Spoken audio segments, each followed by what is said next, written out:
अगर आप इस चैनल पर नए हैं तो कृपया लाइक, शेयर और सब्सक्राइब करना न भूलें। चलिए चलें दोस्तों। रेवा गांव की आखिरी गली में एक पुराना हवेली था। सदियों से बंद।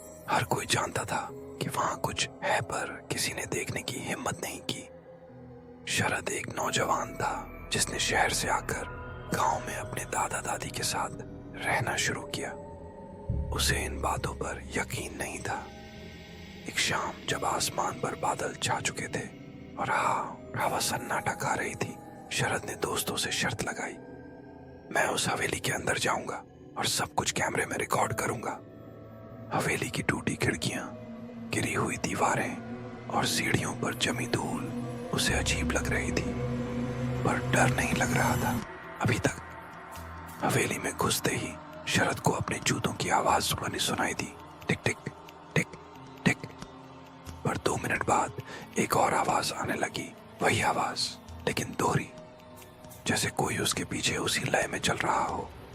वो रुका, आवाज भी रुकी। उसने घूम कर देखा, कोई नहीं। तभी ऊपर की मंजिल से किसी के गाने की धीमी सी आवाज आई, बहुत पुराना, जैसे 68 आरपीएम की रिकॉर्ड पर चल रहा हो। नींद ना आए, चांद ना आए, आ भी जा। शरद का दिल जोरों से धड़कने लगा। उसने रिकॉर्डिंग चालू की। जैसे जैसे वह ऊपर गया, हवा बदलने लगी। एक अजीब महक थी, बासी गुलाबों की, धुएं और पुराने लोहे की। सीढ़ियों पर किसी पुराने इत्र की बूंदें पड़ी थी, जैसे किसी ने अभी अभी वहां से गुजरकर परफ्यूम लगाया हो। शरद को खटका हुआ, इस हवेली में तो कोई नहीं आता। फिर यह खुशबू उसे अचानक घिन सी आने लगी, जैसे कुछ सड़ रहा हो। गंध गुलाब से सड़न में बदल रही थी। उसने रुमाल से नाक ढक ली, पर तब भी लगा कि वह महक उसकी त्वचा में घुस रही है। ऊपर पहुंचते ही एक ठंडी लहर उसके बदन से टकराई, नमी, जैसे बरसों से कोई खिड़की नहीं खुली हो। कमरे की दीवारें नम थीं, सीलन से भरी हुई और उनमें से पानी बह रहा था, लेकिन नीचे की फर्श सूखी थी। अजीब बात थी। शरद ने एक पुराना आईना देखा, धूल से ढका हुआ।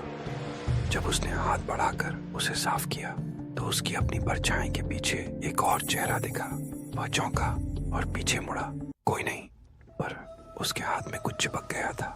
एक बाल, लंबा, सिल्की, काला। उसे पहली बार महसूस हुआ कि वो अकेला नहीं है।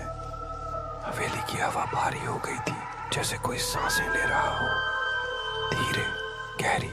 उसका कैमरा अब धुंधली रिकॉर्डिंग कर रहा था, जैसे लेंस के सामने कोई अदृश्य पर्दा हो। एक पल के लिए उसे अपने कंधे पर किसी के हाथ का हल्का सा दबाव महसूस हुआ। वह ठंडा था, बिल्कुल बर्फ जैसा। शरद के मुंह से आवाज नहीं निकली। वह भागा सीढ़ियों से नीचे, दरवाजे, और दरवाजा नहीं खुला गया। वह खींचता रहा, धक्का देता रहा। तभी उसने देखा, दरवाजे के ठीक सामने एक आईना था, जो वहां पहले नहीं था। आईने में वह खुद को देख सकता था, लेकिन उसका चेहरा वैसा नहीं था जैसा हमेशा होता था। उसकी आंखें सफेद हो गई थीं और चेहरे पर किसी और की मुस्कान थी।